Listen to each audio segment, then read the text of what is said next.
Terima kasih atas kesempatan yang telah diberikan. Pada video kali ini, kami dari kelompok 3 akan mempresentasikan materi mengenai standar akuntansi keuangan. Adapun standar akuntansi keuangan memuat PSAK seperti di samping ini.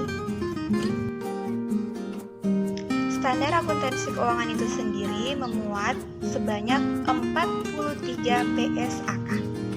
Ini diantaranya, dan ini juga diantaranya. Namun, kelompok kami akan berfokus pada pembahasan PSAK 1, PSAK 2, PSAK 3, PSAK 4, PSAK 14, PSAK 16, PSAK 19, PSAK 46, PSAK 48, PSAK 56, PSAK 58, PSAK 72, dan PSAK 73. Sebelum kita membahas lebih jauh, ada baiknya kita mengerti terlebih dahulu apa sih itu SAK. SAK merupakan standar akuntansi keuangan yang mengatur perlakuan akuntansi untuk transaksi-transaksi yang dilakukan oleh entitas dengan akuntabilitas publik signifikan. SAK berisi pernyataan standar akuntansi keuangan dan interpretasi standar akuntansi keuangan yang diterbitkan oleh Dewan Standar Ikatan Akuntan Indonesia dan Dewan Standar Syariah Ikatan Akuntan Indonesia serta peraturan regulator pasar modal untuk entitas yang berada di bawah pengawasannya. SAK lebih berfokus pada entitas yang sudah terdaftar di Bursa Efek. Ini dikarenakan perusahaan-perusahaan ini diwajibkan untuk mengungkapkan laporan keuangan mereka secara terbuka kepada publik yang nantinya bertujuan untuk pengambilan keputusan ekonomi. PSAK 1 membahas mengenai penyajian laporan keuangan. Dalam hal ini, SAK mengatur persyaratan pengakuan, pengukuran, dan pengungkapan transaksi spesifik dan peristiwa lain.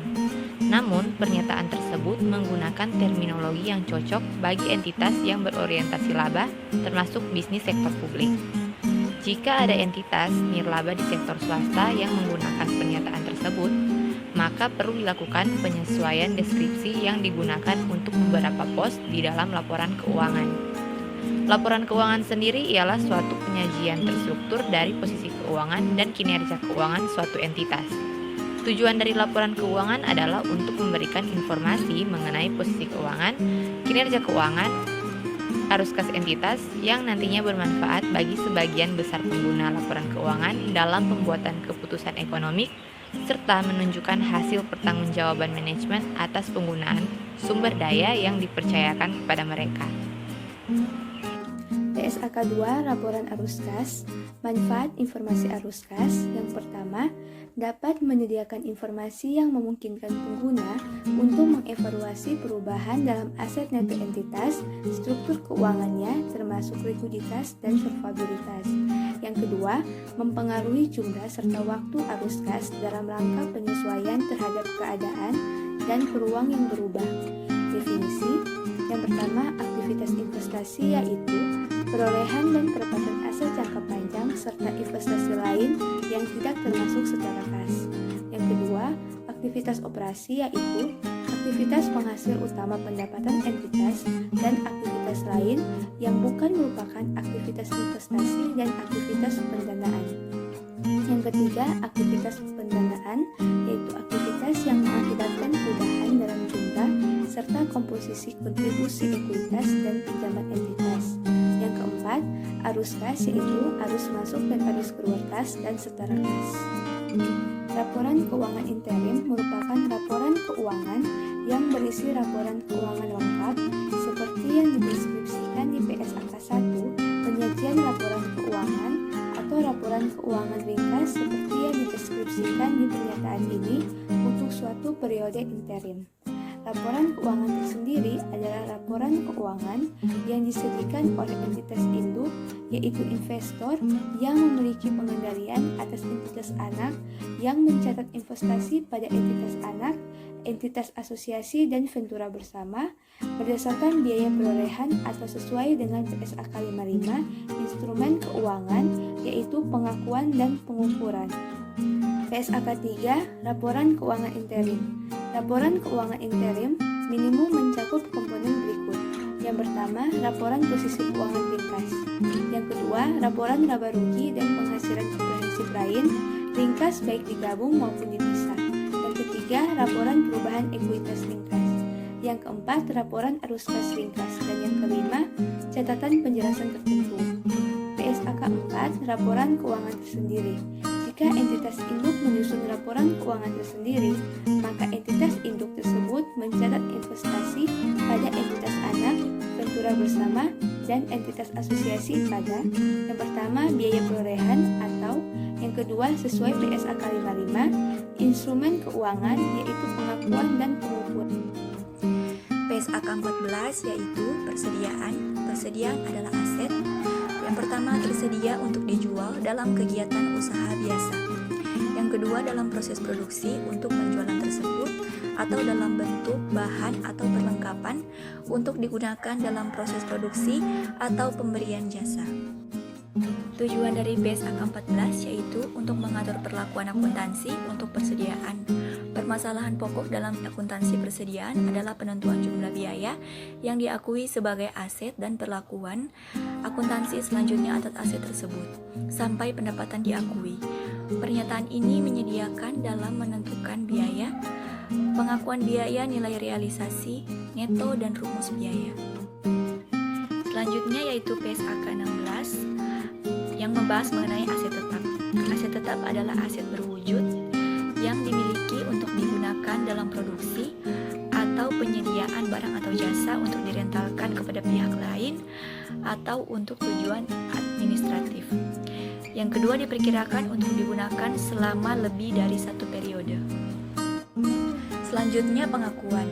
Biaya perolehan aset tetap diakui sebagai aset jika dan hanya jika yang pertama, kemungkinan besar entitas akan memperoleh manfaat ekonomi masa depan dari aset tersebut.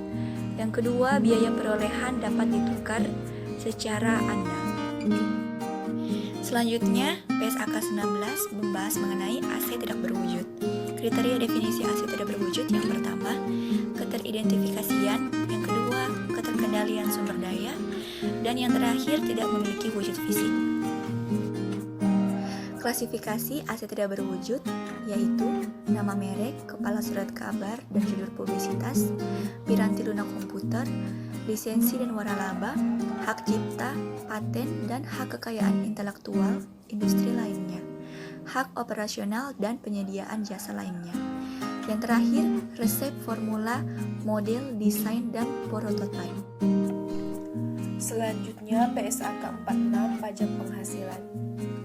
PSAK ini mengatur cara perusahaan melaporkan pajak penghasilan atau PPh dalam laporan keuangannya, baik dalam laporan posisi keuangan maupun dalam laporan laba rugi dan penghasilan komprehensif lainnya. Prinsip dasar akuntansi PPh berdasarkan PSAK 46. PSAK 46 menggunakan konsep akrual dalam mengakui beban, aset, dan kewajiban perpajakan. Akrual adalah cara dalam pembukuan yang menganggap biaya dan pendapatan bukan jumlah yang dibayarkan atau diterima saja. Selanjutnya, ketentuan PPh yang diatur PSAK 46. PSAK 46 mengatur perlakuan akuntansi untuk pajak penghasilan tentang bagaimana konsekuensi pajak kini dan masa depan untuk hal-hal berikut ini. Pemulihan atau penyelesaian masa depan jumlah tercatat aset atau liabilitas yang diakui dalam laporan posisi keuangan perusahaan atau entitas. Transaksi dan peristiwa lain pada periode berjalan yang diakui dalam laporan keuangan entitas. Selanjutnya PSAK 48 dan PSAK 56. PSAK 48 penurunan nilai aset. Menurut PSAK 48, pada setiap akhir periode pelaporan, entitas menilai apakah terdapat indikasi aset mengalami penurunan nilai. Jika terdapat indikasi tersebut, maka entitas mengestimasi jumlah terpulihkan aset tersebut. Suatu aset mengalami penurunan nilai jika jumlah tercatatnya melebihi jumlah terpulihkannya. Selanjutnya PSAK 56, laba bersaham.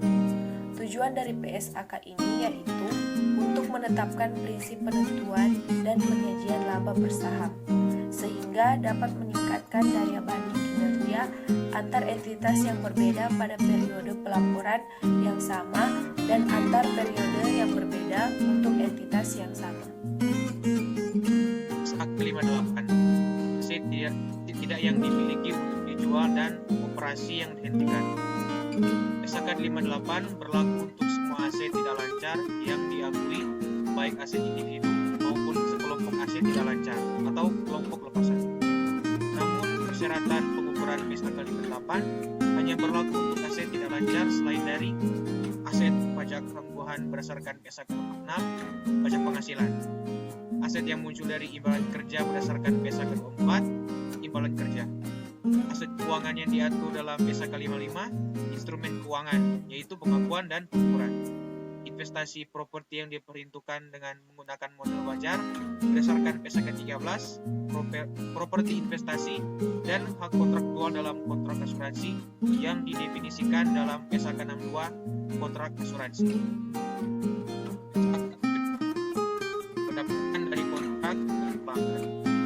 Pendapatan dari kontrak dengan pelanggan merupakan adopsi dari IFRS 15, Revenue from Contracts with Customer, atau PSAK 72, menetapkan prinsip yang diterapkan entitas untuk melaporkan informasi yang berguna kepada pengguna laporan keuangan tentang sifat, jumlah, waktu dan ketidakpastian pendapatan dan arus kas yang timbul dari kontrak dengan pelanggan. Prinsipnya, entitas mengakui pendapatan untuk menggambarkan pengalihan barang atau jasa yang dijanjikan kepada pelanggan dalam jumlah yang mencerminkan imbalan yang diperkirakan menjadi hak entitas dalam pertukaran dengan barang jasa tersebut. Sewa. SAK 73 yang merupakan adopsi dari IFRS 16 mengatur tentang sewa.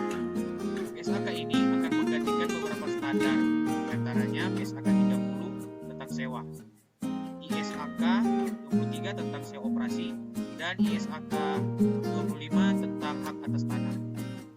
Berdasarkan PSAK 73, korporasi penyewa mesti membukukan hampir semua transaksi sewanya sebagai sewa finansial atau finansialis. Pembukuan sewa operasi atau operating lease hanya boleh dilakukan atas transaksi sewa yang memenuhi dua syarat, yaitu berjangka pendek atau di bawah 12 bulan dan bernilai rendah. Yang masuk kategori ini